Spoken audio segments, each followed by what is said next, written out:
Punjabi study point 6 ਵੇਖ ਰਹੇ ਸਾਰੇ ਹੀ ਵਿਊਅਰਸ ਦਾ ਇਸ ਚੈਨਲ ਤੇ ਇੱਕ ਵਾਰ ਫੇਰ ਬਹੁਤ ਬਹੁਤ ਸਵਾਗਤ।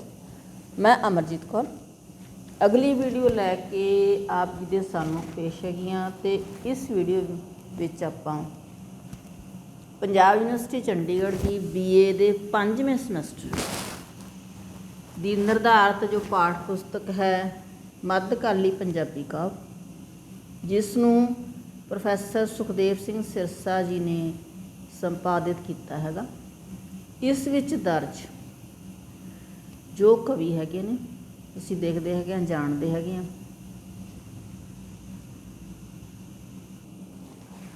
ਤਾਂ ਇਸ ਪਾਠ ਪੁਸਤਕ ਦੇ ਵਿੱਚ ਦਰਜ ਕਵੀ ਨੇ ਸਾਡੇ ਕੋਲ ਦੋ ਭਾਗਾਂ ਦੇ ਵਿੱਚ, ਪਹਿਲੇ ਭਾਗ ਦੇ ਵਿੱਚ ਸ਼ੇਖ ਫਰੀਦ ਜੀ, ਭਗਤ ਰਵਿਦਾਸ ਜੀ, ਭਗਤ ਕਬੀਰ ਜੀ, ਗੁਰੂ ਨਾਨਕ ਦੇਵ ਜੀ, ਗੁਰੂ ਅਰਜਨ ਦੇਵ ਜੀ, ਗੁਰੂ ਤੇਗ ਬਹਾਦਰ ਜੀ ਅਤੇ ਸ਼੍ਰੀ ਗੁਰੂ ਗੋਬਿੰਦ ਸਿੰਘ ਜੀ ਨੇ। ਇਸੇ ਤਰ੍ਹਾਂ ਦੂਜਾ ਭਾਗ ਹੈ।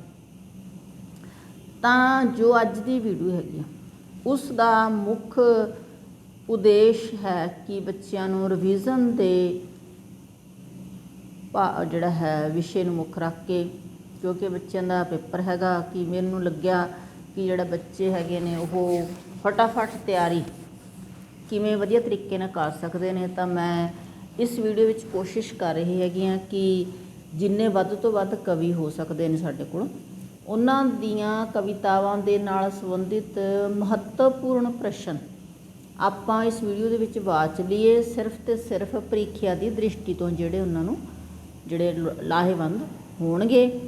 ਅਤੇ ਹੋ ਸਕਦਾ ਹੈ ਇੱਕ ਵੀਡੀਓ ਦੇ ਵਿੱਚ ਖ਼ਤਮ ਹੋ ਜਾਵੇ, ਜਾਂ ਜੇ ਮੈਨੂੰ ਲੱਗਿਆ ਵੀ ਜ਼ਿਆਦਾ ਲੰਬੀ ਹੋ ਗਈ ਵੀਡੀਓ ਤਾਂ ਫਿਰ ਆਪਾਂ ਦੋ ਬਣਾਵਾਂਗੇ। ਅਤੇ ਇਸ ਤੋਂ ਬਾਅਦ ਇੱਕ ਜਿਹੜੀ ਵੀਡੀਓ ਹੈਗੀ ਆ ਉਹ ਤੁਹਾਡੀ ਗ੍ਰਾਮਰ ਜੋ ਤੁਹਾਡੀ ਕਲਾਸ ਦੇ ਨਾਲ ਸੰਬੰਧਿਤ ਹੈਗੀ ਆ ਉਸ ਸੰਬੰਧੀ ਵੀ ਬਣਾਉਣ ਦੀ ਮੈਂ ਕੋਸ਼ਿਸ਼ ਕਰਾਂਗੀ, ਤਾਂ ਕਿ ਤੁਸੀਂ ਜਲਦੀ ਤੋਂ ਜਲਦੀ ਉਹਦੀ ਰਿਵੀਜ਼ਨ ਕਰ ਸਕੋ। ਤਾਂ ਫਿਰ ਆਪਾਂ ਜ਼ਿਆਦਾ ਸਮਾਂ ਖਰਾਬ ਨਾ ਕਰਦੇ ਹੋਏ ਇਸ ਦੀ ਜਿਹੜੀ ਹੈ ਪ੍ਰਸ਼ਨ ਉੱਤਰ ਵਾਚਦੇ ਹੈਗੇ ਹਾਂ, ਕਿਉਂਕਿ ਤੁਹਾਨੂੰ ਪ੍ਰਸ਼ਨ ਉੱਤਰ ਆਉਂਦੇ ਨੇ, 8 ਪ੍ਰਸ਼ਨ ਆਉਣੇ ਨੇ, 5 ਪ੍ਰਸ਼ਨਾਂ ਦੇ ਉੱਤਰ ਦੇਣੇ ਹੈਗੇ ਨੇ, ਅਤੇ ਇੱਕ ਨੰਬਰ ਦਾ ਇੱਕ ਕੁਐਸਚਨ ਹੁੰਦਾ ਹੈ। ਹਰ ਕੁਐਸਚਨ ਦੇ ਤੁਸੀਂ ਜਿਹੜੇ ਘੱਟੋ ਘੱਟ 3 ਲਾਈਨਾਂ ਜ਼ਰੂਰ ਲਿਖਣੀਆਂ ਹੁੰਦੀਆਂ ਨੇ। ਪਹਿਲੇ ਕਵੀ ਹੈਗੇ ਨੇ ਸਾਡੇ ਸ਼ੇਖ ਫਰੀਦ ਜੀ, ਇਹਨਾਂ ਦੀ ਕਵਿਤਾ ਹੈ ਦਿਲੋਂ ਮੁਹੱਬਤ ਜਿਨ। ਤਾਂ ਕਿਉਂਕਿ ਸਾਨੂੰ ਪ੍ਰਸ਼ਨਾਂ ਦੇ ਵਿੱਚ ਪਤਾ ਨਹੀਂ ਲੱਗਣਾ ਕਿੱਥੋਂ ਹੈ ਪ੍ਰਸ਼ਨ, ਸੋ ਸਾਨੂੰ ਜਿਹੜਾ ਪ੍ਰਸ਼ਨ ਉੱਤਰ ਹੀ ਅਸੀਂ ਵਾਚਣੇ ਨੇ, ਕਵਿਤਾ ਦੀ ਗੱਲ ਭਾਵੇਂ ਕਰੀਏ ਚਾਹੇ ਨਾ ਕਰੀਏ। ਤਾਂ ਪਹਿਲਾ ਕੁਐਸਚਨ ਹੈ, ਸ਼ੇਖ ਫਰੀਦ ਜੀ ਅਨੁਸਾਰ ਸੱਚੇ ਅਤੇ ਕੱਚੇ ਆਸ਼ਕ ਕੌਣ ਹੁੰਦੇ ਨੇ? ਸ਼ੇਖ ਫਰੀਦ ਜੀ ਅਨੁਸਾਰ ਜਿਨ੍ਹਾਂ ਮਨੁੱਖਾਂ ਦਾ ਰੱਬ ਨਾਲ ਦਿਲੋਂ ਪਿਆਰ ਹੈ ਉਹ ਸੱਚੇ ਆਸ਼ਕ ਹੁੰਦੇ ਨੇ, ਪਰੰਤੂ ਜਿਨ੍ਹਾਂ ਦੇ ਮਨ ਵਿੱਚ ਕੁਝ ਹੋਰ ਅਤੇ ਉਹ ਮੂੰਹੋਂ ਕੁਝ ਹੋਰ ਕਹਿੰਦੇ ਨੇ ਉਹ ਕੱਚੇ ਆਸ਼ਕ ਹੁੰਦੇ ਨੇ। ਸ਼ੇਖ ਫਰੀਦ ਜੀ ਅਨੁਸਾਰ ਕਿਹਨਾਂ ਨੂੰ ਜਨਮ ਦੇਣ ਵਾਲੀ ਮਾਂ ਧਨ ਹੁੰਦੀ ਹੈ? ਸ਼ੇਖ ਫਰੀਦ ਜੀ ਅਨੁਸਾਰ ਉਹਨਾਂ ਮਨੁੱਖਾਂ ਨੂੰ ਜਨਮ ਦੇਣ ਵਾਲੀ ਮਾਂ ਧਨ ਹੁੰਦੀ ਹੈ ਜਿਨ੍ਹਾਂ ਨੇ ਪਾਲਣਹਾਰ ਬੇਅੰਤ ਅਪਹੁੰਚ ਪਰਮਾਤਮਾ ਨੂੰ ਪਛਾਣ ਲਿਆ ਹੈ। ਸ਼ੇਖ ਫਰੀਦ ਜੀ ਕਿਹਨਾਂ ਦੇ ਪੈਰ ਚੁੰਮਣ ਦੀ ਗੱਲ ਕਰਦੇ ਨੇ? ਸ਼ੇਖ ਫਰੀਦ ਜੀ ਉਹਨਾਂ ਬੰਦਿਆਂ ਦੇ ਪੈਰ ਚੁੰਮਣ ਦੀ ਗੱਲ ਕਰਦੇ ਨੇ ਜਿਨ੍ਹਾਂ ਨੇ ਪਾਲਣਹਾਰ ਬੇਅੰਤ ਅਤੇ ਅਪਹੁੰਚ ਪਰਮਾਤਮਾ ਨੂੰ ਪਛਾਣ ਲਿਆ ਹੈ। ਅਗਲਾ ਪ੍ਰਸ਼ਨ, ਦਿਲੋਂ ਮੁਹੱਬਤ ਜਿਨ ਸ਼ਬਦ ਦਾ ਵਿਸ਼ਾ ਕੀ ਹੈ? ਇਸ ਸ਼ਬਦ ਦਾ ਵਿਸ਼ਾ ਰੱਬ ਦੇ ਸੱਚੇ ਆਸ਼ਿਕਾਂ ਦੀ ਵਡਿਆਈ, ਤਾਰੀਫ ਅਤੇ ਪ੍ਰਸ਼ੰਸਾ ਕਰਨੀ ਹੈ। ਅਗਲੇ ਪ੍ਰਸ਼ਨ ਜੋ ਹੈਗੇ ਉਹਨੇ ਕਵਿਤਾ ਅਗਲੀ ਦੇ ਨਾਲ, ਤਪ ਤਪ ਲੋਹੇ ਲੋਹੇ, ਇਹ ਕਵਿਤਾ ਜਿਹੜੀ ਹੈ ਕਵਿਤਾ ਵੀ ਬੜੀ ਇੰਪੋਰਟੈਂਟ ਹੈਗੀ ਆ। ਅਤੇ ਇਸ ਦਾ ਜਿਹੜਾ ਮਹੱਤਵਪੂਰਨ ਪ੍ਰਸ਼ਨ ਸੀ ਜੋ ਅੰਤਰੀ ਭਾਵ ਹੈ ਉਹ ਆਪਾਂ ਪੜ੍ਹ ਚੁੱਕੇ ਹੈਗੇ ਹਾਂ ਵੈਸੇ ਕਵਿਤਾ ਦੇ ਵਿੱਚ, ਫਿਰ ਵੀ ਮੈਂ ਇਸ ਦਾ ਕੇਂਦਰੀ ਭਾਵ ਤੁਹਾਨੂੰ ਸਮਝਾ ਦਿੰਦੀ ਹੈਗੀ ਹਾਂ ਕਿ ਇਸ ਕਵਿਤਾ ਦੇ ਵਿੱਚ ਸ਼ੇਖ ਫਰੀਦ ਜੀ ਜਿਹੜੇ ਦੱਸਦੇ ਨੇ ਕਿ ਜੀਵ ਇਸਤਰੀ ਹੈ ਪ੍ਰਭੂ ਪ੍ਰੀਤਮ ਦੇ ਵਿਛੋੜੇ ਦੇ ਵਿੱਚ ਤੜਫਦੀ ਹੋਈ ਆਪਣੇ ਆਪ ਨੂੰ ਔਗਣਹਾਰੀ ਸਮਝਦੀ ਹੈ। ਉਹ ਵਿਖੜੇ ਪਿਆਰ ਪੰਧ ਵਿੱਚ ਆਪਣੇ ਆਪ ਨੂੰ ਇਕੱਲੀ ਦੇਖਦੀ ਹੈ, ਪਰੰਤੂ ਜਦੋਂ ਪ੍ਰਮਾਤਮਾ ਨੇ ਕਿਰਪਾ ਕੀਤੀ ਅਤੇ ਉਸਨੂੰ ਸਾਧ ਸੰਗ ਦੇ ਨਾਲ ਜੋੜ ਦਿੱਤਾ ਤਾਂ ਉਸਨੂੰ ਪਤਾ ਲੱਗ ਗਿਆ ਕਿ ਅੱਲਾ ਉਸ ਦਾ ਬੇਲੀ ਹੈ, ਪਰੰਤੂ ਪ੍ਰਭੂ ਪਿਆਰ ਦਾ ਬੰਧ ਬੜਾ ਹੀ ਔਖਾ ਹੈ, ਇਸ ਉੱਤੇ ਵੇਲੇ ਸਿਰ ਹੀ ਮਨੁੱਖ ਨੂੰ ਚੱਲ ਪੈਣਾ ਚਾਹੀਦਾ ਹੈ। ਅਗਲਾ ਪ੍ਰਸ਼ਨ, ਜੀਵ ਇਸਤਰੀ ਪ੍ਰਭੂ ਪ੍ਰੀਤਮ ਦੇ ਵਿਛੋੜੇ ਵਿੱਚ ਤੜਫਦੀ ਹੋਈ ਆਪਣੇ ਆਪ ਨੂੰ ਕਿਵੇਂ ਦੋਸ਼ੀ ਠਹਿਰਾਉਂਦੀ ਹੈ? ਜੀਵ ਇਸਤਰੀ ਪ੍ਰਭੂ ਪ੍ਰੀਤਮ ਦੇ ਵਿਛੋੜੇ ਵਿੱਚ ਉਸ ਮਾਲਕ ਪ੍ਰਭੂ ਦਾ ਕੋਈ ਦੋਸ਼ ਨਹੀਂ ਸਮਝਦੀ, ਸਗੋਂ ਆਪਣੇ ਆਪ ਨੂੰ ਦੋਸ਼ੀ ਸਮਝਦੀ ਹੈ, ਜਿਸ ਨੇ ਜਵਾਨੀ ਦੀ ਉਮਰ ਦੇ ਵਿੱਚ ਪਰਮਾਤਮਾ ਬਾਰੇ ਕੁਝ ਸੋਚਿਆ ਹੀ ਨਹੀਂ, ਜਿਸ ਕਰਕੇ ਹੁਣ ਉਸ ਨੂੰ ਪਛਤਾਉਣਾ ਪੈ ਰਿਹਾ ਹੈ। ਸ਼ੇਖ ਫਰੀਦ ਜੀ ਅਨੁਸਾਰ ਕਾਲੀ ਕੋਇਲ ਕਾਲੀ ਕਿਉਂ ਹੈ? ਸ਼ੇਖਪੀਰ ਜੀ ਅਨੁਸਾਰ ਕੋਇਲ ਆਪਣੇ ਪਰਮਾਤਮਾ ਦੇ ਬਿਰਹਾਂਗ ਦੀ ਸਾੜੀ ਹੋਈ ਹੈ, ਇਸ ਕਰਕੇ ਉਸ ਦਾ ਰੰਗ ਕਾਲਾ ਹੈ। ਫਰੀਦ ਜੀ ਇਸ ਕਥਨ ਵਿੱਚ ਅਲੰਕਾਰ ਦੀ ਵਰਤੋਂ ਕਰਦੇ ਨੇ, ਜਿਸ ਵਿੱਚ ਕਿਸੇ ਚੀਜ਼ ਨੂੰ ਮਨੋ ਕਲਪਨਾ ਦੇ ਨਾਲ ਉਸ ਦਾ ਕਾਰਨ ਮੰਨ ਲਿਆ ਜਾਂਦਾ ਹੈ। ਸ਼ੇਖ ਫਰੀਦ ਜੀ ਜੀਵ ਇਸਤਰੀ ਦੇ ਔਖੇ ਪੰਧ ਬਾਰੇ ਕੀ ਕਹਿੰਦੇ ਨੇ? ਸ਼ੇਖ ਫਰੀਦ ਜੀ ਜੀਵ ਇਸਤਰੀ ਦੇ ਪਿਆਰ ਪੰਧ ਨੂੰ ਖੰਡੇ ਦੀ ਧਾਰ ਨਾਲੋਂ ਤਿੱਖਾ ਤੇ ਬਰੀਕ ਦੱਸਦੇ ਨੇ, ਜਿਸ ਉੱਤੇ ਚੱਲਣਾ ਬੜਾ ਔਖਾ ਹੁੰਦਾ ਹੈ। ਇਸ ਕਰਕੇ ਉਸ ਨੂੰ ਸਵੇਰੇ ਸਵਖਤੇ ਹੀ ਅਰਥਾਤ ਵੇਲੇ ਸਿਰ ਹੀ ਇਸ ਪੰਧ ਨੂੰ ਨਿਬੇੜਨ ਦੇ ਲਈ ਤੁਰ ਪੈਣਾ ਚਾਹੀਦਾ ਹੈ। ਤਪ ਤਪ ਲੋਹੇ ਲੋਹੇ ਸ਼ਬਦ ਦਾ ਵਿਸ਼ਾ ਕੀ ਹੈ? ਇਸ ਸ਼ਬਦ ਦਾ ਵਿਸ਼ਾ ਪ੍ਰਭੂ ਪਤੀ ਤੋਂ ਵਿਛੜ ਕੇ ਉਸ ਦੇ ਮਿਲਾਪ ਲਈ ਤੜਪ ਰਹੀ ਜੀਵ ਇਸਤਰੀ ਦੇ ਬਿਰਹਾਂ ਦਾ ਦੁੱਖ ਬਿਆਨ ਕੀਤਾ ਹੈ। ਅੱਗੇ ਹੈਗੇ ਨੇ ਸ਼ੇਖ ਫਰੀਦ ਦੇ ਸ਼ਲੋਕ ਕਾਫੀ ਨੇ, ਅਤੇ ਇਹਨਾਂ ਦੇ ਵਿੱਚੋਂ ਇਕੱਲੇ ਇਕੱਲੇ ਬਾਰੇ ਥੋੜ੍ਹੀ ਜਿਹੀ ਗੱਲ ਕਰਦੇ ਹੈਗੇ ਆਪਾਂ, ਤਾਂ ਕਿ ਤੁਹਾਨੂੰ ਜਿਹੜਾ ਹੈ, ਕਿਉਂਕਿ ਸਾਰੇ ਸ਼ਲੋਕਾਂ ਦਾ ਉਂਝ ਕੇਂਦਰੀ ਭਾਵ ਅਸੀਂ ਹਰੇਕ ਦਾ ਨਹੀਂ ਕੀਤਾ ਆਈ ਥਿੰਕ ਸੋ। ਤਾਂ ਪਹਿਲਾ ਜੋ ਸ਼ਲੋਕ ਸੀਗਾ ਫਰੀਦਾ ਜਿਨ ਲੋ ਐਂਡ ਜਗ ਮੋਹਿਆ, ਇਸ ਸ਼ਲੋਕ ਦਾ ਜਿਹੜਾ ਕੇਂਦਰੀ ਭਾਵ ਕੀ ਹੈ ਕਿ ਸੰਸਾਰ ਦੀਆਂ ਸਾਰੀਆਂ ਸੁੰਦਰ ਚੀਜ਼ਾਂ ਨਾਸ਼ਵਾਨ ਹੁੰਦੀਆਂ ਨੇ, ਇਸ ਕਰਕੇ ਸਾਨੂੰ ਸੰਸਾਰਕ ਪਦਾਰਥਾਂ ਨਾਲ ਪਿਆਰ ਨਹੀਂ ਕਰਨਾ ਚਾਹੀਦਾ। ਸੋਹਣੀਆਂ ਅੱਖਾਂ ਦਾ ਕੀ ਹਸ਼ਰ ਹੋਇਆ?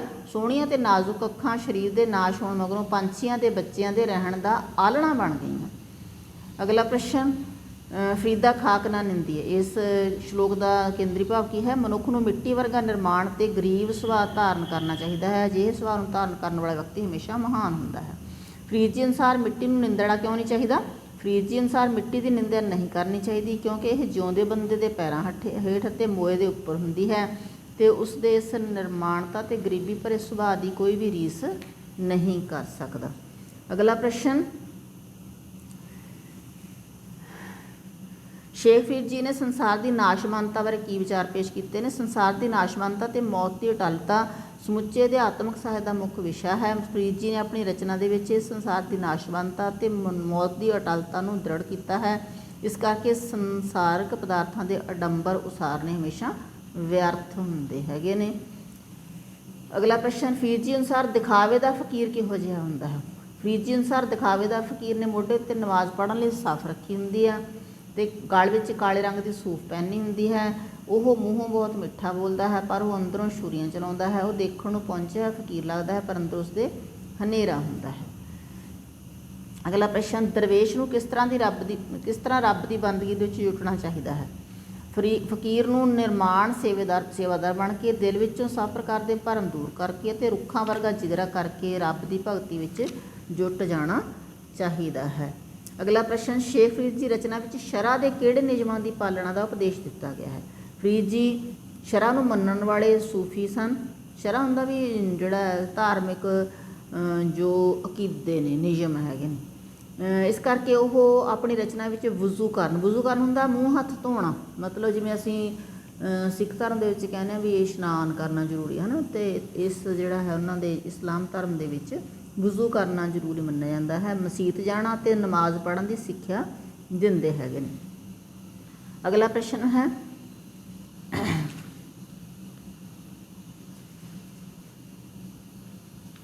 ਫਰੀਦਾ ਦਰਿਆਵੇ ਕੰਨੇ ਬਗਲਾ ਬੈਠਾ ਕੈਲ ਕਰੇ, ਇਸ ਸ਼ਲੋਕ ਦਾ ਕੀ ਕਹਿੰਦਾ ਕੇਂਦਰੀ ਭਾਵ ਕੀ ਹੈ? ਜਦੋਂ ਬੰਦੇ ਦੇ ਸਿਰ ਉੱਤੇ ਮੌਤ ਆ ਕੇ ਝਪਟ ਮਾਰਦੀ ਹੈ ਤਾਂ ਉਹ ਸੰਸਾਰ ਦੇ ਸਾਰੇ ਰੰਗ ਤਮਾਸ਼ੇ ਭੁੱਲ ਜਾਂਦਾ ਹੈ, ਕਿਉਂਕਿ ਜੋ ਗੱਲਾਂ ਮਨੁੱਖ ਦੇ ਚਿੱਤੇ ਵਿੱਚ ਵੀ ਨਹੀਂ ਹੁੰਦੀਆਂ ਉਹ ਰੱਬ ਕਰ ਦਿੰਦਾ ਹੈ।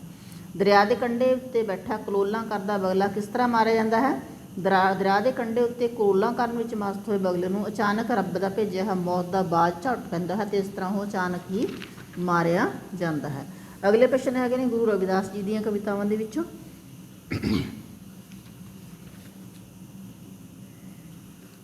ਬੇਗਮਪੁਰਾ ਸ਼ਹਿਰ ਕੋ ਨਾਓ ਸ਼ਬਦ ਦਾ ਕੇਂਦਰੀ ਭਾਵ ਉੱਚੀ ਆਤਮਿਕ ਅਵਸਥਾ ਅਜਿਹੀ ਸਥਿਤੀ ਹੈ ਜਿੱਥੇ ਕੋਈ ਦੁੱਖ ਸੁੱਖ ਚਿੰਤਾ ਗਮ ਘਬਰਾਹਟ ਭੈ ਖਤਰਾ ਨਹੀਂ ਹੁੰਦਾ। ਇਹ ਅਵਸਥਾ ਇੱਕ ਅਜਿਹੀ ਪਾਤਸ਼ਾਹੀ ਹੈਗੀ ਆ ਜੋ ਸਦਾ ਟਿਕੀ ਰਹਿਣ ਵਾਲੀ ਹੁੰਦੀ ਹੈ, ਅਤੇ ਇਸ ਵਿੱਚ ਕਿਸੇ ਨਾਲ ਕੋਈ ਵਿਤਕਰਾ ਨਹੀਂ ਹੁੰਦਾ ਅਤੇ ਹਰ ਪ੍ਰਕਾਰ ਦੀ ਖੁੱਲ੍ਹ ਹੁੰਦੀ ਹੈ।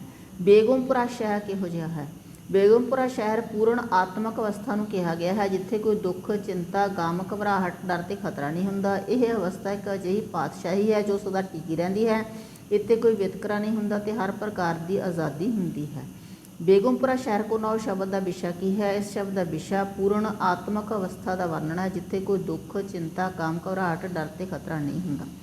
ਅਗਲੀ ਜਿਹੜੀ ਕਵਿਤਾ ਹੈ ਮਾਟੀ ਕੋ ਪੁੱਤਰਾ ਕੈਸੇ ਨਚਤ ਹੈ, ਇਹ ਵੀ ਬੜੀ ਇੰਪੋਰਟੈਂਟ ਕਵਿਤਾ ਹੈਗੀ ਆ।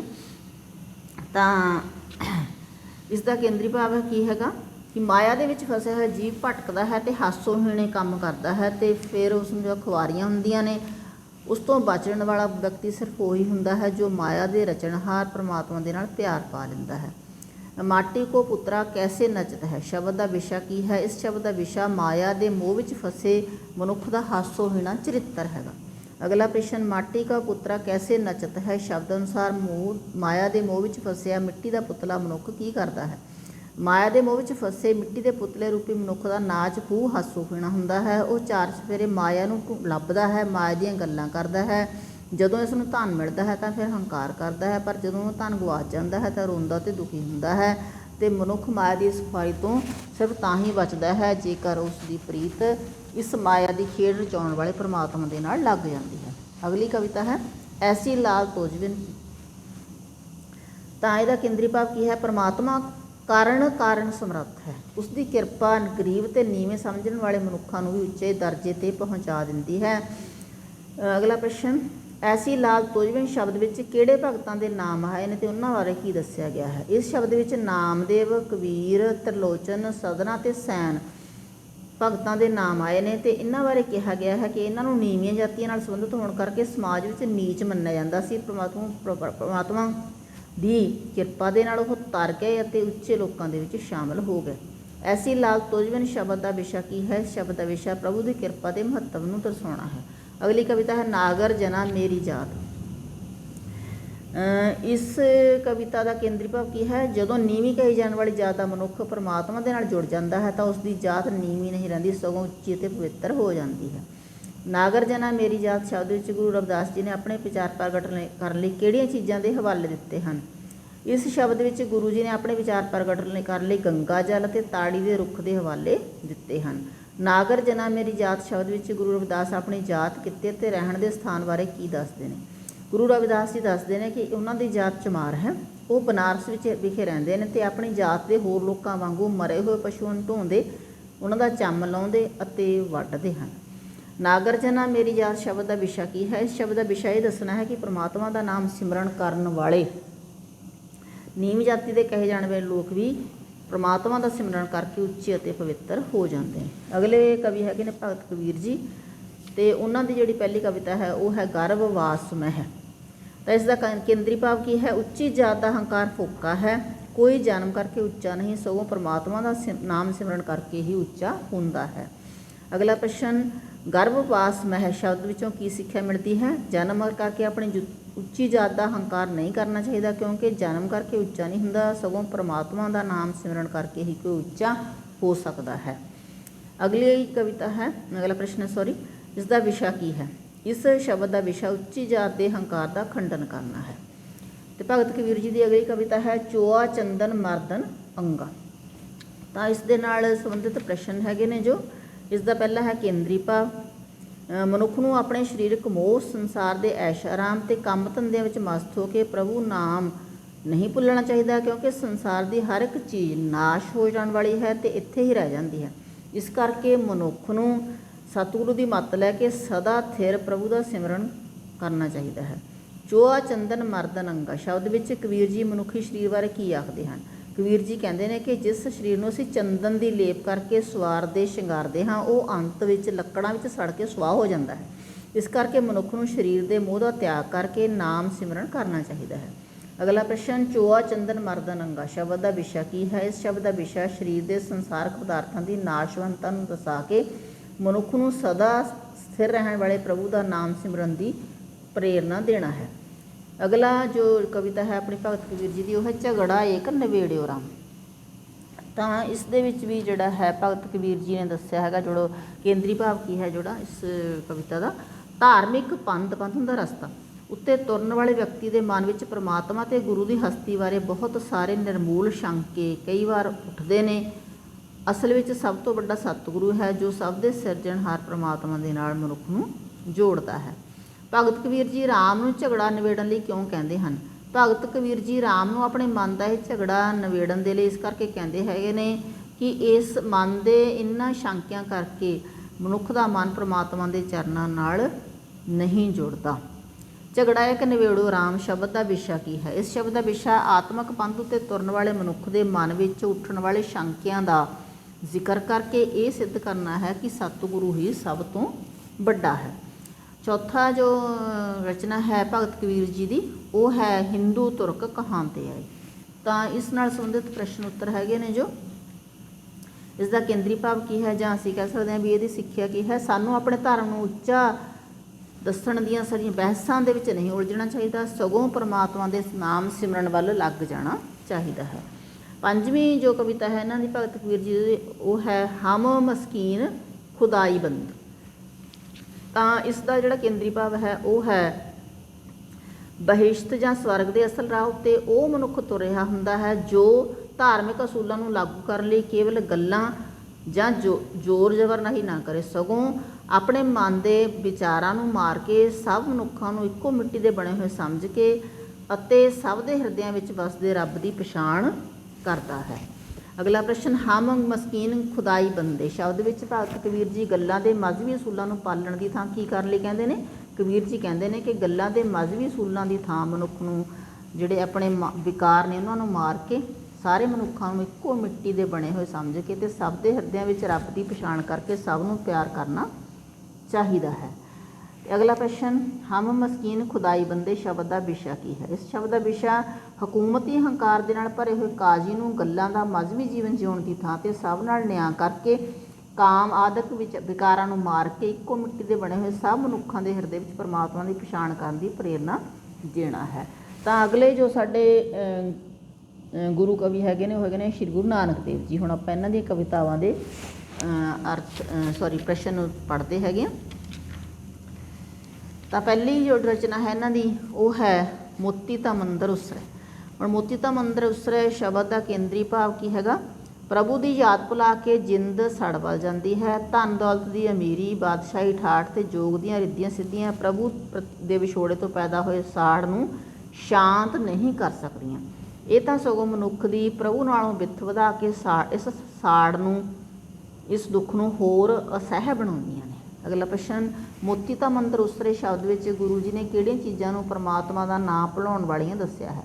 ਗੁਰੂ ਜੀ ਨੇ ਧਨ ਦੌਲਤ ਦੀ ਅਮੀਰੀ, ਬਾਦਸ਼ਾਹੀ ਠਾਠ ਅਤੇ ਸੁੰਦਰ ਇਸਤਰੀ ਅਤੇ ਜੋਗ ਦੀਆਂ ਰਿੱਧੀਆਂ ਸਿੱਧੀਆਂ ਨੂੰ ਪਰਮਾਤਮਾ ਦਾ ਨਾਂ ਭੁਲਾਉਣ ਵਾਲੀ ਚੀਜ਼ਾਂ ਮੰਨਿਆ ਹੈਗਾ। ਮੋਤੀ ਤਾਂ ਮੰਦਰ ਉਸਰੇ ਸ਼ਬਦ ਦਾ ਵਿਸ਼ਾ ਵਸਤੂ ਕੀ ਹੈ? ਇਸ ਸ਼ਬਦ ਦਾ ਵਿਸ਼ਾ ਇਹ ਦੱਸਣਾ ਹੈ ਕਿ ਧਨ ਦੌਲਤ ਦੀ ਅਮੀਰੀ, ਬਾਦਸ਼ਾਹੀ ਠਾਠ ਅਤੇ ਜੋਗ ਦੀਆਂ ਰਿੱਧੀਆਂ ਸਿੱਧੀਆਂ ਮਨੁੱਖ ਦੀ ਪ੍ਰਭੂ ਨਾਲੋਂ ਵਿੱਥ ਨੂੰ ਵਧਾ ਦਿੰਦੀਆਂ ਨੇ ਅਤੇ ਪ੍ਰਭੂ ਦੀ ਯਾਦ ਤੋਂ ਵਿਛੜੀ ਹੋਈ ਜਿਹੜੀ ਜਿੰਦ ਹੈ ਉਹ ਸੜ ਵੱਲ ਜਾਂਦੀ ਹੈ। ਅਗਲੀ ਕਵਿਤਾ ਹੈ ਸ਼੍ਰੀ ਗੁਰੂ ਨਾਨਕ ਦੇਵ ਜੀ ਦੀ, ਉਹ ਹੈਗੀ ਆ ਗਗਨ ਮੈਂ ਥਾਲ। ਤਾਂ ਇਸ ਦਾ ਕੇਂਦਰੀ ਭਾਵ ਜੋ ਹੈਗਾ ਕਿ ਸਾਰੀ ਕੁਦਰਤ ਹਰ ਸਮੇਂ ਸਰਗੁਣ ਅਤੇ ਨਿਰਗੁਣ ਸਰੂਪ ਵਾਲੇ ਪ੍ਰਭੂ ਦੀ ਆਰਤੀ ਉਤਾਰਨ ਦੇ ਆਹਰ ਵਿੱਚ ਜੁਟੀ ਹੁੰਦੀ ਹੈ ਅਤੇ ਜੀਵ ਪ੍ਰਭੂ ਦੇ ਚਰਨਾਂ ਦੇ ਨਾਲ ਜੁੜ ਕੇ ਪ੍ਰਭੂ ਦੀ ਕਿਰਪਾ ਦੇ ਨਾਲ ਪ੍ਰਭਾਵਿਤ ਹੋਈ ਗੁਰੂ ਦੀ ਸਿੱਖਿਆ ਅਨੁਸਾਰ ਜਦੋਂ ਸਾਰੇ ਜੀਵਾਂ ਦੇ ਵਿੱਚ ਪ੍ਰਭੂ ਦੀ ਜੋਤ ਨੂੰ ਵਸਦੀ ਅਨੁਭਵ ਕਰਕੇ ਉਸਦੇ ਭਾਣੇ ਅਨੁਸਾਰ ਚੱਲਦਾ ਹੈ ਤਾਂ ਉਹ ਵੀ ਕੁਦਰਤ ਦੁਆਰਾ ਉਤਾਰੀ ਜਾ ਰਹੀ ਇਸ ਆਰਤੀ 'ਚ ਸ਼ਾਮਲ ਹੋ ਜਾਂਦਾ ਹੈ। ਇਸ ਕਰਕੇ ਸਾਨੂੰ ਜਿਹੜਾ ਹੈ ਅਖੌਤੀ ਆਰਤੀਆਂ ਦੇ ਫੋਕਟ ਕਰਮਕਾਂਡ ਵਿੱਚ ਸ਼ਾਮਲ ਹੋਣ ਦੀ ਥਾਂ 'ਤੇ ਕੁਦਰਤ ਦੁਆਰਾ ਉਤਾਰੀ ਜਾ ਰਹੀ ਇਸ ਆਰਤੀ 'ਚ ਸ਼ਾਮਲ ਹੋਣਾ ਚਾਹੀਦਾ ਹੈ। ਅਗਲਾ ਪ੍ਰਸ਼ਨ, ਕੁਦਰਤ ਪਰਮਾਤਮਾ ਦੀ ਆਰਤੀ ਕਿਵੇਂ ਉਤਾਰ ਰਹੀ ਹੈਗੀ ਆ? ਸਾਰੀ ਕੁਦਰਤ ਹੀ ਨਿਰਗੁਣ ਅਤੇ ਸਰਗੁਣ ਸਰੂਪ ਵਾਲੇ ਉਹਦੀ ਆਰਤੀ ਉਤਾਰ ਰਹੀ ਹੈ। ਇਸ ਦੇ ਆਕਾਸ਼ ਰੂਪੀ ਥਾਲ ਵਿੱਚ ਸੂਰਜ ਅਤੇ ਚੰਦ ਦੀਵੇ ਜਗ ਰਹੇ ਨੇ। ਸਾਰਾ ਤਾਰਾ ਮੰਡਲ ਮਨ ਨੂੰ ਮੋਤੀ ਭੇਂਟ ਕਰ ਰਿਹਾ ਹੈ। ਮਲਿਆ ਪਰਬਤ ਦੇ ਚੰਦਨ ਦੇ ਰੁੱਖਾਂ ਵਿੱਚੋਂ ਲੰਘ ਕੇ ਆਉਣ ਵਾਲੀ ਹਵਾ ਮਨ ਨੂੰ ਧੂਫ ਧੁਖਾ ਰਹੀ ਹੈ। ਚੱਲਦੀ ਹੋਈ ਹਵਾ ਚਵਰ ਕਰ ਰਹੀ ਹੈ ਅਤੇ ਸਾਰੀ ਬਨਸਪਤੀ ਮਨ ਨੂੰ ਫੁੱਲ ਭੇਟਾ ਕਰ ਰਹੀ ਹੈ। ਅਗਲਾ ਪ੍ਰਸ਼ਨ, ਪ੍ਰਭੂ ਦਾ ਸਰਗੁਣ ਅਤੇ ਨਿਰਗੁਣ ਸਰੂਪ ਕਿਹੋ ਜਿਹਾ ਹੈ? ਪ੍ਰਭੂ ਦੇ ਸਰਗੁਣ ਸਰੂਪ ਵਿੱਚ ਉਸ ਦੀਆਂ ਹਜ਼ਾਰਾਂ ਅੱਖਾਂ, ਹਜ਼ਾਰਾਂ ਮੂਰਤਾਂ, ਹਜ਼ਾਰਾਂ ਪੈਰ ਅਤੇ ਹਜ਼ਾਰਾਂ ਨਾਸਾਂ ਹਨ, ਪਰੰਤੂ ਨਿਰਗੁਣ ਸਰੂਪ ਦੇ ਵਿੱਚ ਉਹਨਾਂ ਦੇ ਇੱਕ ਵੀ ਅੱਖ, ਇੱਕ ਵੀ ਮੂਰਤ, ਇੱਕ ਵੀ ਪੈਰ ਅਤੇ ਇੱਕ ਵੀ ਨਾਸ ਨਹੀਂ ਹੈ। ਗਗਨ ਮੈਂ ਥਾਲ ਸ਼ਬਦ ਦਾ ਵਿਸ਼ਾ ਕੀ ਹੈ? ਇਸ ਸ਼ਬਦ ਦਾ ਵਿਸ਼ਾ ਸਾਰੀ ਕੁਦਰਤ ਦੁਆਰਾ ਉਤਾਰੀ ਜਾ ਰਹੀ ਪ੍ਰਭੂ ਦੀ ਆਰਤੀ ਦਾ ਵਰਣਨ ਕਰਨਾ ਅਤੇ ਮਨੁੱਖ ਨੂੰ ਉਸਦੇ ਭਾਣੇ ਵਿੱਚ ਵਿਚਰ ਕੇ ਉਸ ਦੀ ਆਰਤੀ ਵਿੱਚ ਸ਼ਾਮਲ ਹੋਣ ਦੀ ਪ੍ਰੇਰਨਾ ਦੇਣਾ ਹੈ। ਅਗਲਾ ਜੋ ਰਚਨਾ ਹੈ ਸ਼੍ਰੀ ਗੁਰੂ ਨਾਨਕ ਦੇਵ ਜੀ ਦੀ, ਉਹ ਹੈ ਖੁਰਾਸਾਨ ਖਸਮਾਨਾ ਕੀਆ। ਤਾਂ ਇਸ ਕਵਿਤਾ ਦਾ ਕੇਂਦਰੀ ਭਾਵ ਲਿਖਣਾ ਹੈ, ਬਾਬਰ ਨੇ ਭਾਰਤ ਉੱਤੇ ਹਮਲਾ ਕਰਕੇ ਇੰਨੇ ਭਿਆਨਕ ਜ਼ੁਲਮ ਕੀਤੇ ਕਿ ਜਿਹੜਾ ਹੈ ਪਰਮਾਤਮਾ ਵੀ ਬੇਰਹਿਮ ਹੋ ਕੇ ਲੱਗਦਾ ਸੀ ਕੋਈ ਆਦਮੀ ਜ਼ੁਲਮ ਕਰਕੇ ਭਾਵੇਂ ਕਿੰਨਾ ਵੀ ਵੱਡਾ ਬਣ ਜਾਵੇ, ਜਦੋਂ ਤੱਕ ਉਸ ਵਿੱਚ ਹਉਮੈ ਹੈ ਉਹ ਪਰਮਾਤਮਾ ਦੀ ਨਜ਼ਰ ਵਿੱਚ ਇੱਕ ਕੀੜਾ ਹੀ ਹੈ। ਪਰਮਾਤਮਾ ਦੀ ਨਜ਼ਰ ਵਿੱਚ ਉਹ ਵਿਅਕਤੀ ਹੀ ਕੁਝ ਪ੍ਰਾਪਤ ਕਰਦਾ ਹੈ ਜੋ ਆਪਾ ਮਾਰ ਕੇ ਉਸ ਦੇ ਨਾਂ ਨੂੰ ਯਾਦ ਕਰਦਾ ਹੈ।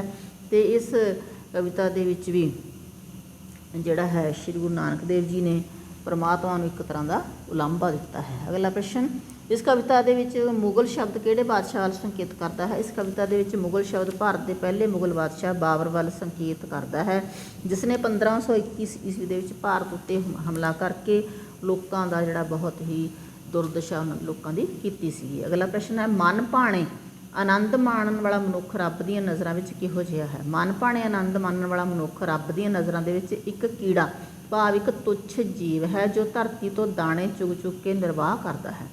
ਮਰ ਮਰ ਜੀਵੇ ਤੋਂ ਕੀ ਭਾਵ ਹੈ? ਮਰ ਮਰ ਜੀਵੇ ਤੋਂ ਭਾਵ ਇਹ ਹੈ ਕਿ ਮਨੁੱਖ ਆਪਣੇ ਆਪ ਨੂੰ ਵਿਕਾਰਾਂ ਵੱਲੋਂ ਮਾਰ ਕੇ ਜਾਂ ਹਟਾ ਕੇ ਉੱਚਾ ਆਤਮਿਕ ਜੀਵਨ ਜੀ ਸਕਦਾ ਹੈ। ਖੁਰਾ ਸਾਂਖ ਸਮਾਨਾ ਕੀ ਹੈ? ਸ਼ਬਦ ਦਾ ਵਿਸ਼ਾ ਕੀ ਹੈ? ਇਸ ਸ਼ਬਦ ਦਾ ਵਿਸ਼ਾ ਬਾਬਰ ਦੁਆਰਾ ਭਾਰਤ ਉੱਤੇ ਹਮਲਾ ਕਰਕੇ ਇੱਥੇ ਮਚਾਈ ਭਿਆਨਕ ਤਬਾਹੀ ਤੇ ਮਾਰ ਕੱਟ ਜ਼ਬਰ ਜ਼ੁਲਮ ਦੀ ਦੁੱਖ ਦਰਦ ਭਰੀ ਤਸਵੀਰ ਨੂੰ ਪੇਸ਼ ਕਰਨਾ ਹੈ।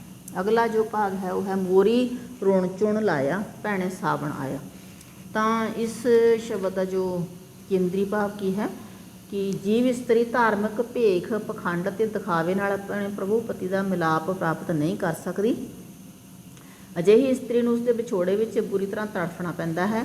ਜਦੋਂ ਅਜਿਹੀ ਬਿਰਹਨ ਆਪਣੀ ਮੂਰਖਤਾ ਕਾਰਨ ਉਸ ਪ੍ਰਭੂ ਪ੍ਰਤੀ ਤੋਂ ਵਿਛੜ ਜਾਂਦੀ ਹੈ ਜਾਂ ਉਸ ਤੋਂ ਉਪਰਾਪਨ ਮਹਿਸੂਸ ਕਰਦੀ ਹੈ, ਤਾਂ ਉਸ ਨੂੰ ਅਪਣਾਉਣ ਦਾ ਤਰੀਕਾ ਇੱਕੋ ਇੱਕ ਇਹੀ ਹੈ ਕਿ ਉਹ ਆਪਾ ਭਾਵ ਗਵਾਵੇ ਅਤੇ ਆਪਣੀ ਜਿੰਦ ਉਸ ਪਰਮਾਤਮਾ ਤੋਂ ਕੁਰਬਾਨ ਕਰ ਲਵੇ।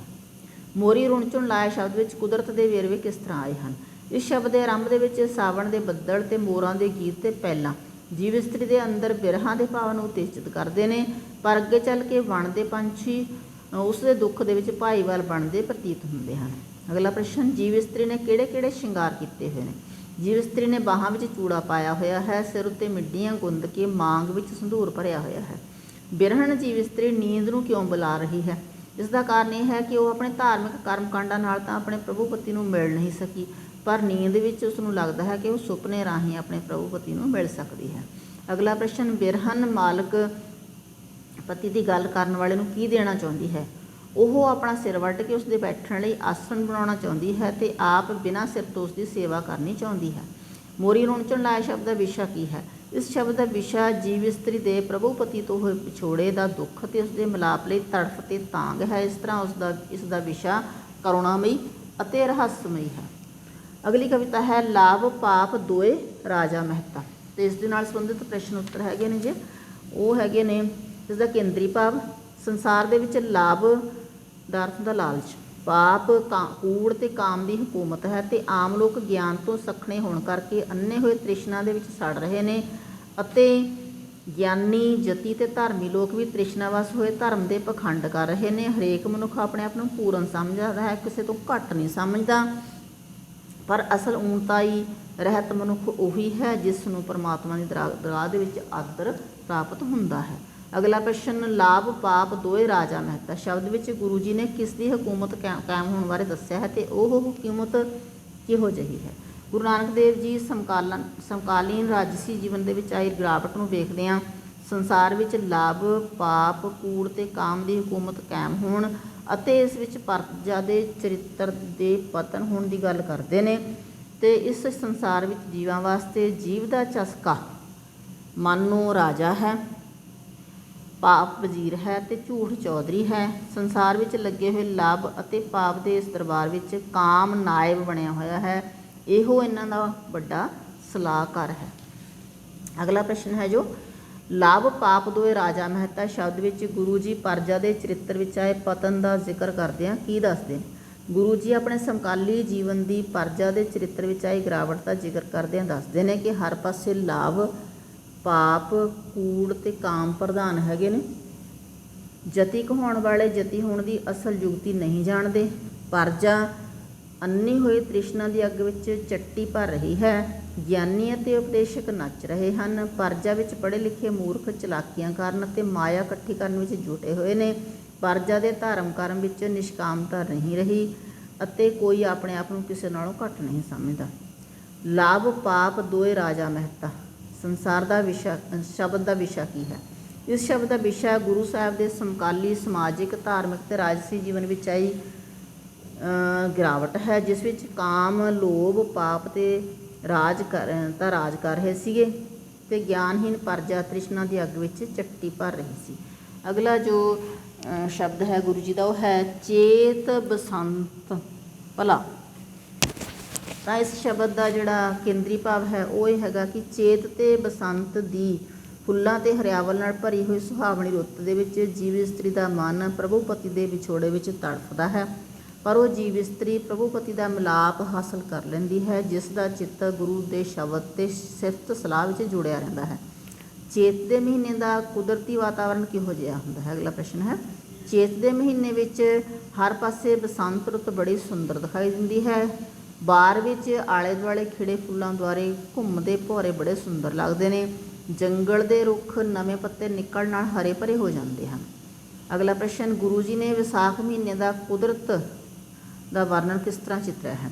ਗੁਰੂ ਜੀ ਦੱਸਦੇ ਨੇ ਕਿ ਵਿਸਾਖ ਦੇ ਮਹੀਨੇ ਰੁੱਖਾਂ ਤੇ ਬੂਟਿਆਂ ਦੀਆਂ ਟਹਿਣੀਆਂ ਸੱਜ ਵਿਆਹੀਆਂ ਵਾਂਗ ਕੂਲੇ ਕੂਲੇ ਪੱਤਰਾਂ ਦਾ ਸ਼ਿੰਗਾਰ ਕਰਦੀਆਂ ਨੇ, ਜਿਸ ਨੂੰ ਦੇਖ ਕੇ ਵਿਛੜੀ ਹੋਈ ਨਾਰ ਦੇ ਮਨ ਵਿੱਚ ਵੀ ਪ੍ਰਭੂ ਪਤੀ ਨੂੰ ਮਿਲਣ ਦੇ ਲਈ ਧੂਹ ਪੈਦਾ ਹੁੰਦੀ ਹੈ। ਇਸ ਤਰ੍ਹਾਂ ਗੁਰੂ ਜੀ ਨੇ ਚੇਤ ਮਹੀਨੇ ਦੇ ਕੁਦਰਤੀ ਵਾਤਾਵਰਣ ਵਾਂਗ ਹੀ ਇਸ ਮਹੀਨੇ ਦੇ ਕੁਦਰਤੀ ਵਾਤਾਵਰਣ ਨੂੰ ਉਦੀਪਨ ਰੂਪ ਦੇ ਵਿੱਚ ਚਿਤਰਿਆ ਹੈ। ਚੇਤ ਬਸੰਤ ਭਲਾ ਸ਼ਬਦ ਦਾ ਵਿਸ਼ਾ ਕੀ ਹੈ? ਇਸ ਸ਼ਬਦ ਦਾ ਵਿਸ਼ਾ ਚੇਤ ਦੇ ਮਹੀਨੇ ਵਿੱਚ ਸੁਹਾਵਣੇ ਵਾਤਾਵਰਣ ਦੇ ਵਿੱਚ ਪ੍ਰਭੂ ਪਤੀ ਤੋਂ ਵਿਛੜੀ ਹੋਈ ਜੀਵ ਇਸਤਰੀ ਦੇ ਦੁੱਖ ਅਤੇ ਉਸ ਨੂੰ ਮਿਲਣ ਦੀ ਤਾਂਘ ਦਾ ਵਰਣਨ ਕਰਨਾ ਹੈ। ਅਤੇ ਅਗਲਾ ਜੋ ਹੈ ਆਪਣੇ ਗੁਰੂ ਕਵੀ ਹੈਗੇ ਨੇ ਉਹ ਹੈਗੇ ਨੇ ਸ਼੍ਰੀ ਗੁਰੂ ਅਰਜਨ ਦੇਵ ਜੀ, 5ਵੇਂ ਗੁਰੂ ਹੋਏ ਨੇ ਜਿਹੜੇ, ਤਾਂ ਉਹਨਾਂ ਦੀਆਂ 6 ਕਵਿਤਾਵਾਂ ਨੇ ਸਾਡੇ ਕੋਲ, ਆਪਾਂ ਉਹਨਾਂ ਦਾ ਜ਼ਿਕਰ ਕਰਦੇ ਹੈਗੇ। ਤਾਂ ਉਹਨਾਂ ਦੀ ਪਹਿਲੀ ਜੋ ਰਚਨਾ ਹੈ ਉਹ ਹੈ ਵਿਸਰ ਗਏ ਸਭ ਤਾਤ ਪਰਾਈ। ਤਾਂ ਇਸ ਦਾ ਜਿਹੜਾ ਹੈ ਕੇਂਦਰੀ ਭਾਵ ਕੀ ਹੈ? ਗੁਰੂ ਜੀ ਦੀ ਸਿੱਖਿਆ ਦੇ ਨਾਲ ਮਨੁੱਖ ਦੇ ਮਨ ਵਿੱਚੋਂ ਦੂਜਿਆਂ ਨੂੰ ਓਪਰਾ ਜਾਂ ਬੈਰੀ ਸਮਝਣ ਦੀ ਰੁਚੀ ਖਤਮ ਹੋ ਜਾਂਦੀ ਹੈਗੀ ਆ ਅਤੇ ਉਸਦਾ ਸਾਰਾ ਜੀਵਨ ਸੁਧਰ ਜਾਂਦਾ ਹੈ। ਅਗਲਾ ਪ੍ਰਸ਼ਨ, ਮਨੁੱਖ ਵਿੱਚ ਨਾ ਕੋਈ ਬੈਰੀ ਨਾ ਬਗਾਨਾ ਸਮਝਣ ਦੀ ਰੁਚੀ ਕਿਸ ਤਰ੍ਹਾਂ ਵਿਕਸਿਤ ਹੋ ਸਕਦੀ ਹੈ? ਇਹ ਰੁਚੀ ਮਨੁੱਖ ਵਿੱਚ ਉਦੋਂ ਵਿਕਸਿਤ ਹੁੰਦੀ ਹੈ ਜਦੋਂ ਉਹ ਗੁਰੂ ਦੀ ਸਿੱਖਿਆ ਗ੍ਰਹਿਣ ਕਰਦਾ ਹੋਇਆ ਇਹ ਅਨੁਭਵ ਕਰਦਾ ਹੈ ਕਿ ਸਾਰੇ ਜੀਵਾਂ ਵਿੱਚ ਇੱਕ ਪਰਮਾਤਮਾ ਵਸਦਾ ਹੈ। ਅਗਲਾ ਪ੍ਰਸ਼ਨ, ਵਿਸਰ ਗਏ ਸਭ ਤਾਤ ਪਰਾਈ ਸ਼ਬਦ ਦਾ ਵਿਸ਼ਾ ਕੀ ਹੈ? ਇਸ ਸ਼ਬਦ ਦਾ ਵਿਸ਼ਾ ਸਾਧ ਸੰਗਤ ਤੋਂ ਪ੍ਰਾਪਤ ਹੋਈ ਉਸ ਦ੍ਰਿਸ਼ਟੀ ਦਾ ਵਰਣਨ ਹੈ ਜਿਸ ਵਿੱਚ ਨਾ ਕੋਈ ਬੈਰੀ ਅਤੇ ਨਾ ਹੀ ਬੇਗਾਨਾ ਵਿਖਾਈ ਦਿੰਦਾ ਹੈ, ਸਗੋਂ ਸਭ ਵਿੱਚ ਇੱਕ ਪਰਮਾਤਮਾ ਦਾ ਨਿਵਾਸ ਦਿਖਾਈ ਦਿੰਦਾ ਹੈ। ਦੂਸਰਾ ਜੋ ਕਾਵਿਬੰਧ ਹੈ ਉਹ ਹੈ ਕੋਈ ਬੋਲੇ ਰਾਮ ਰਾਮ ਕੋਈ ਖੁਦਾਈ। ਇਸ ਦਾ ਜੋ ਕੇਂਦਰੀ ਭਾਵ ਹੈ ਉਹ ਇਹ ਹੈਗਾ ਕਿ ਵੱਖ-ਵੱਖ ਧਰਮਾਂ ਦੁਆਰਾ ਭਾਵੇਂ ਪ੍ਰਭੂ ਨੂੰ ਵੱਖ-ਵੱਖ ਨਾਵਾਂ ਦੇ ਨਾਲ ਯਾਦ ਕੀਤਾ ਜਾਂਦਾ ਹੈ, ਪਰੰਤੂ ਉਸ ਦੀ ਪ੍ਰਾਪਤੀ ਦੇ ਲਈ ਵੱਖ-ਵੱਖ ਸਾਧਨ ਵਰਤੇ ਜਾਂਦੇ ਨੇ। ਪਰੰਤੂ ਪਰਮਾਤਮਾ ਦਾ ਭੇਤ ਕੇਵਲ ਉਹ ਮਨੁੱਖ ਹੀ ਪਾਉਂਦਾ ਹੈ ਜਿਹੜਾ ਉਸ ਦੇ ਹੁਕਮ ਦੀ ਪਛਾਣ ਕਰਦਾ ਹੈ, ਅਤੇ ਇਸ ਕਰਕੇ ਸਾਨੂੰ ਉਸ ਦੇ ਹੁਕਮ ਦੀ ਪਛਾਣ ਕਰਕੇ ਆਪਣੇ ਆਪ ਨੂੰ ਉਸ ਦੇ ਭਾਣੇ ਅਨੁਸਾਰ ਢਾਲਣਾ ਚਾਹੀਦਾ ਹੈ। ਅਗਲਾ ਪ੍ਰਸ਼ਨ, ਗੁਰੂ ਜੀ ਅਨੁਸਾਰ ਵੱਖ-ਵੱਖ ਲੋਕ ਪਰਮਾਤਮਾ ਨੂੰ ਕਿਸ ਤਰ੍ਹਾਂ ਯਾਦ ਕਰਦੇ ਹਨ? ਗੁਰੂ ਜੀ ਅਨੁਸਾਰ ਕੋਈ ਪਰਮਾਤਮਾ ਨੂੰ ਰਾਮ ਰਾਮ, ਕੋਈ ਖੁਦਾ, ਕੋਈ ਅੱਲਾ ਅਤੇ ਕੋਈ ਗੁਸਾਈ ਕਹਿ ਕੇ ਯਾਦ ਕਰਦਾ ਹੈ। ਵੱਖ-ਵੱਖ ਧਰਮਾਂ ਅਨੁਸਾਰ ਰੱਬ ਨੂੰ ਯਾਦ ਕਰਨ ਵਾਲੇ ਲੋਕ ਪ੍ਰਭੂ ਸਾਹਿਬ ਦਾ ਭੇਤ ਕਦੋਂ ਪਾਉਂਦੇ ਹਨ? ਜਦੋਂ ਉਹ ਸਭ ਥਾਂ ਵਰਤ ਰਹੇ ਪ੍ਰਭੂ ਦੇ ਹੁਕਮ ਨੂੰ ਪਛਾਣ ਕੇ ਉਸ ਦੇ ਅਨੁਸਾਰ ਆਪਣੇ ਆਪ ਨੂੰ ਢਾਲ ਲੈਂਦੇ ਨੇ ਤਾਂ ਉਹ ਪ੍ਰਭੂ ਸਾਹਿਬ ਦਾ ਭੇਤ ਪਾ ਲੈਂਦੇ ਹਨ। ਇਸ ਸ਼ਬਦ ਦਾ ਵਿਸ਼ਾ ਕੀ ਹੈ? ਇਸ ਸ਼ਬਦ ਦਾ ਵਿਸ਼ਾ ਵੱਖ-ਵੱਖ ਧਰਮਾਂ ਨੂੰ ਮੰਨਣ ਵਾਲੇ ਲੋਕਾਂ ਦੁਆਰਾ ਪਰਮਾਤਮਾ ਨੂੰ ਚੇਤੇ ਕਰਨ ਲਈ ਅਪਣਾਏ ਵੱਖ-ਵੱਖ ਨਾਮਾਂ ਅਤੇ ਸਾਧਨਾਂ ਦਾ ਜ਼ਿਕਰ ਹੈ, ਅਤੇ ਇਹ ਦੱਸਣਾ ਹੈ ਕਿ ਸਭ ਮਨੁੱਖ ਲਈ ਪਰਮਾਤਮਾ ਦੇ ਭਾਣੇ ਵਿੱਚ ਜਿਹੜਾ ਹੈ ਰਹਿਣਾ ਸਭ ਤੋਂ ਵੱਧ ਜ਼ਰੂਰੀ ਹੈ। ਜੋ ਅਗਲੀ ਰਚਨਾ ਹੈ ਭਿੰਨੀ ਰੈਣੜੀਏ ਚਮਕਣ ਤਾਰੇ। ਤਾਂ ਇਸ ਕਾਵਿਬੰਧ ਦਾ ਜੋ ਕੇਂਦਰੀ ਭਾਵ ਹੈਗਾ ਉਹ ਹੈਗਾ ਕਿ ਪ੍ਰਭੂ ਦੇ ਪਿਆਰੇ ਸੰਤ ਜਨ ਮਾਇਆ ਦੇ ਹਮਲਿਆਂ ਤੋਂ ਹਮੇਸ਼ਾ ਸੁਚੇਤ ਰਹਿੰਦੇ ਨੇ ਅਤੇ ਪਰਮਾਤਮਾ ਦੇ ਚਰਨਾਂ ਦੇ ਨਾਲ ਜੁੜੇ ਰਹਿੰਦੇ ਹੈਗੇ ਨੇ।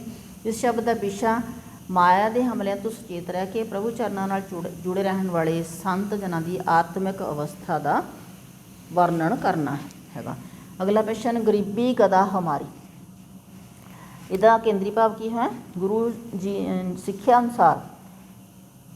ਸਿੱਖਿਆ ਅਨੁਸਾਰ ਨਿਮਰਤਾ ਅਤੇ ਨਿਰਮਾਣਤਾ ਦਾ ਆਤਮਿਕ ਜੀਵਨ ਵਿੱਚ ਵੱਡਾ ਮਹੱਤਵ ਹੈ। ਅਜਿਹੇ ਗੁਣਾਂ ਦਾ ਧਾਰਨੀ ਮਨੁੱਖ ਸੰਤ ਜਨਾਂ ਦੀ ਸੰਗਤ ਵਿੱਚ ਬੈਠ ਕੇ ਪ੍ਰਭੂ ਦੀ ਸਿਫਤ ਸਲਾਹ ਕਰਦੇ ਹੋਏ ਕਦੇ ਵੀ ਨਾ ਮੁੱਕਣ ਵਾਲਾ ਨਾਮ ਧਨ ਪ੍ਰਾਪਤ ਕਰਦਾ ਹੈ। ਅਗਲਾ ਜੋ ਪ੍ਰਸ਼ਨ ਹੈ, ਗਰੀਬੀ ਗਦਾ ਹਮਾਰੀ ਸ਼ਬਦ ਵਿੱਚ ਗੁਰੂ ਜੀ ਨੇ ਕਿਹੜੀ ਚੀਜ਼ਾਂ ਨੂੰ ਆਪਣੀ ਤਾਕਤ ਦੱਸਿਆ ਹੈ? ਗੁਰੂ ਜੀ ਨੇ ਗਰੀਬੀ ਰੂਪੀ ਨਿਮਰਤਾ ਅਤੇ ਚਰਨ ਧੂੜ ਰੂਪੀ ਖੰਡੇ ਨੂੰ ਆਪਣੀ ਤਾਕਤ ਦੱਸਿਆ ਹੈ ਤੇ ਜਿਸ ਅੱਗੇ ਕੋਈ ਵੀ ਕੁਕਰਮ ਭਾਵ ਭੈੜਾ ਜਿਹੜਾ ਗੁਣ ਹੈ ਉਹ ਟਿਕ ਨਹੀਂ ਸਕਦਾ। ਅਗਲਾ ਪ੍ਰਸ਼ਨ, ਗਰੀਬੀ ਗਦਾ ਹਮਾਰੀ ਸ਼ਬਦ ਦਾ ਵਿਸ਼ਾ ਕੀ ਹੈ? ਇਸ ਸ਼ਬਦ ਦਾ ਵਿਸ਼ਾ ਇਹ ਦੱਸਣਾ ਹੈ ਕਿ ਗੁਰੂ ਦੀ ਸਿੱਖਿਆ ਅਨੁਸਾਰ ਨਿਮਰਤਾ ਅਤੇ ਨਿਰਮਾਣਤਾ ਆਤਮਿਕ ਜੀਵਨ ਦੀ ਤਾਕਤ ਹੀ ਹੁੰਦੇ ਨੇ। ਪੰਜਵਾਂ ਜੋ ਭਾਗ ਹੈ ਉਹ ਹੈ ਭੂਪਤ ਹੋਏ ਕੈ ਰਾਜ ਕਮਾਇਆ। ਤਾਂ ਇਸ ਸ਼ਬਦ ਦਾ ਕੇਂਦਰੀ ਭਾਵ ਹੈ ਜੋ ਸੰਸਾਰਕ ਰਾਜ ਭਾਗ, ਧਨ ਪਦਾਰਥ, ਲਸ਼ਕਰ ਅਤੇ ਹਾਥੀ ਘੋੜਿਆਂ ਦੀ ਮਾਲਕੀ, ਉੱਚੇ ਮਹਿਲ ਮਾੜੀਆਂ, ਧੀਆਂ ਪੁੱਤਰਾਂ ਵਾਲਾ ਵੱਡਾ ਪਰਿਵਾਰ ਆਦਿ ਚੀਜ਼ਾਂ ਨਾਸ਼ਵਾਨ ਨੇ ਅਤੇ ਇਹਨਾਂ ਦਾ ਮੋਹ ਹਮੇਸ਼ਾ ਖੁਆਰ ਕਰਦਾ ਹੈ ਅਤੇ ਮਨੁੱਖ ਨੂੰ ਇਹਨਾਂ ਦੀ ਥਾਂ 'ਤੇ ਸਦਾ ਕਾਇਮ ਰਹਿਣ ਵਾਲੇ ਨਾਮ ਧਨ ਦੀ ਪ੍ਰਾਪਤੀ ਕਰਕੇ ਪ੍ਰਮਾਤਮਾ ਦੀ ਦਇਆ ਦਾ ਪਾਤਰ ਬਣਨਾ ਚਾਹੀਦਾ ਹੈ। ਅਗਲਾ ਪ੍ਰਸ਼ਨ ਹੈ ਜੋ ਬੜਾ ਇੰਪੋਰਟੈਂਟ ਹੈਗਾ, ਆਇਆ ਵੀ ਹੋਇਆ, ਭੂਪਤ ਹੋਏ ਕੈ ਰਾਜ ਕਮਾਇਆ ਸ਼ਬਦ ਵਿੱਚ ਕਿਹੜੇ ਸੰਸਾਰਕ ਪਦਾਰਥਾਂ ਦਾ ਜ਼ਿਕਰ ਕੀਤਾ ਗਿਆ ਹੈ? ਇਸ ਸ਼ਬਦ ਵਿੱਚ ਗੁਰੂ ਜੀ ਨੇ ਰਾਜ ਭਾਗ, ਲਸ਼ਕਰ ਭਾਵ ਫੌਜਾਂ, ਉੱਚੇ ਮਹਿਲ ਮਾੜੀਆਂ, ਹਾਥੀ ਘੋੜੇ, ਮਨਭਾਉਂਦੇ ਕੱਪੜਿਆਂ, ਧੀਆਂ ਪੁੱਤਰਾਂ ਵਾਲੇ ਵੱਡੇ ਪਰਿਵਾਰ ਵਰਗੇ ਸੰਸਾਰਕ ਪਦਾਰਥਾਂ ਦਾ ਜ਼ਿਕਰ ਕੀਤਾ ਹੈ। ਭੂਪਤ ਹੋਏ ਕਿ ਰਾਜ ਕਮਾਇਆ ਸ਼ਬਦ ਦਾ ਵਿਸ਼ਾ ਕੀ ਹੈ? ਇਸ ਸ਼ਬਦ ਦਾ ਵਿਸ਼ਾ ਮਨੁੱਖੀ ਸਰੀਰ, ਰਾਜ ਭਾਗ, ਸ਼ਾਨ ਸ਼ੌਕਤ, ਮਹਿਲ ਮਾੜੀਆਂ, ਭਾਰੀ ਲਸ਼ਕਰਾਂ ਭਾਵ ਫੌਜਾਂ ਅਤੇ ਹਾਥੀ ਘੋੜਿਆਂ ਦੀ ਮਾਲਕੀ ਅਤੇ ਵੱਡੇ ਪਰਿਵਾਰ ਦੇ ਮਾਣ ਦੀ ਨਿਰਾਰਥਕਤਾ ਅਤੇ ਨਾਸ਼ਵਾਨਤਾ ਨੂੰ ਦਰਸਾ ਕੇ ਸਦਾ ਰਹਿਣ ਵਾਲੇ ਨਾਮ ਧਨ ਦੀ ਪ੍ਰਾਪਤੀ ਲਈ ਪ੍ਰਭੂ ਦੀ ਮਿਹਰ ਦਾ ਪਾਤਰ ਬਣਨ ਦੀ ਪ੍ਰੇਰਨਾ ਦੇਣਾ ਹੈ। ਵੀ ਇਹ ਸਾਰੀਆਂ ਚੀਜ਼ਾਂ ਕਿੰਨੇ ਨਿਰਾਰਥਕ ਨੇ, ਨਾਸ਼ਵਾਨ ਨੇ ਅਤੇ ਸਾਨੂੰ ਪਰਮਾਤਮਾ ਦੀ ਮਿਹਰ ਦਾ ਪਾਤਰ ਹੀ ਬਣਨਾ ਚਾਹੀਦਾ ਹੈ। ਅਤੇ ਅਗਲੀ ਜੋ ਕਵਿਤਾ ਹੈ ਉਹ ਹੈ ਸਿਮਰਤ ਵੇਦ ਪੁਰਾਣ ਪੁਕਾਰਨ ਪੋਥੀਆਂ। ਤਾਂ ਇਸ ਕਵਿਤਾ ਦਾ ਜੋ ਕੇਂਦਰੀ ਭਾਵ ਹੈ ਉਹ ਹੈ ਕਿ ਵੇਦਾਂ, ਪੁਰਾਣਾਂ ਅਤੇ ਸਮ੍ਰਿਤੀਆਂ। ਹੁਣ ਇਹ ਧਾਰਮਿਕ ਜਿਹੜੇ ਨੇ ਪੁਸਤਕਾਂ ਹੈਗੀਆਂ ਨੇ ਵੱਖੋ ਵੱਖ ਧਰਮਾਂ ਦੀਆਂ, ਅਤੇ ਇਹਨਾਂ ਨੂੰ ਪੜ੍ਹ ਕੇ ਕਰਮ ਕਾਂਡ ਦੱਸਣ ਵਾਲੇ ਲੋਕਾਂ ਦੀਆਂ ਗੱਲਾਂ ਕਈ ਵਾਰ ਥੋਥੀਆਂ ਹੋ ਜਾਂਦੀਆਂ ਨੇ, ਕਿਉਂਕਿ ਜਿਹੜਾ ਮਨੁੱਖ ਇਹ ਗਿਆਨ ਤਾਂ ਹਾਸਲ ਕਰ ਲੈਂਦਾ ਹੈ ਪਰ ਉਹ ਨਾਮ ਤੋਂ ਵਾਂਝਾ ਰਹਿੰਦਾ ਹੈ ਅਤੇ ਫਿਰ ਅਜਿਹੇ ਮਨੁੱਖ ਨੂੰ ਕਦੇ ਵੀ ਆਤਮਿਕ ਆਨੰਦ ਦੀ ਪ੍ਰਾਪਤੀ ਨਹੀਂ ਹੋ ਸਕਦੀ। ਅਗਲਾ ਪ੍ਰਸ਼ਨ, ਸਿਮਰਤ ਵੇਦ ਪੁਰਾਣ ਪੁਕਾਰਨ ਪੋਥੀਆਂ ਸ਼ਬਦ ਦਾ ਵਿਸ਼ਾ ਕੀ ਹੈ? ਇਸ ਸ਼ਬਦ ਦਾ ਵਿਸ਼ਾ ਧਾਰਮਿਕ ਗ੍ਰੰਥਾਂ ਨੂੰ ਪੜ੍ਹ ਕੇ ਨਾਮ ਨੂੰ ਲਾਂਭੇ ਰੱਖ ਕੇ ਅਤੇ ਫਿਰ ਕੀਤੇ ਜਾਂਦੇ ਕਰਮ ਕਾਂਡਾਂ ਦਾ ਥੋਥਾ ਫਣ ਦੱਸਣਾ ਹੈ। ਤਾਂ ਇਹ ਤਾਂ ਸੀਗੇ ਆਪਣੇ ਪਹਿਲੇ ਪੰਜ ਜੋ ਆਪਣੇ ਕਵੀ ਹੈਗੇ ਨੇ, ਇਹਨਾਂ ਦੀਆਂ ਕਵਿਤਾਵਾਂ ਦੇ ਕੇਂਦਰੀ ਭਾਵ ਅਤੇ ਛੋਟੇ ਪ੍ਰਸ਼ਨਾਂ ਦੇ ਉੱਤਰ। ਅਤੇ ਉਮੀਦ ਕਰਦੀ ਹੈਗੀ ਕਿ ਤੁਹਾਨੂੰ ਸਮਝ ਲੱਗ ਗਏ ਹੋਣਗੇ ਅਤੇ ਇਹ ਤੁਹਾਡੀ ਪ੍ਰੀਖਿਆ ਦੀ ਦ੍ਰਿਸ਼ਟੀ ਤੋਂ ਬਹੁਤ ਹੀ ਲਾਭਦਾਇਕ ਹੋਣਗੇ। ਅਤੇ ਜੇਕਰ ਇਹ ਵੀਡੀਓ ਲਾਭਦਾਇਕ ਹੋਈ ਤਾਂ ਫਿਰ ਇਸ ਨੂੰ ਲਾਈਕ ਅਤੇ ਕਮੈਂਟ ਕਰਿਓ, ਆਪਣੇ ਫਰੈਂਡਸ ਦੇ ਨਾਲ ਵੱਧ ਤੋਂ ਵੱਧ ਸ਼ੇਅਰ ਕਰਿਓ।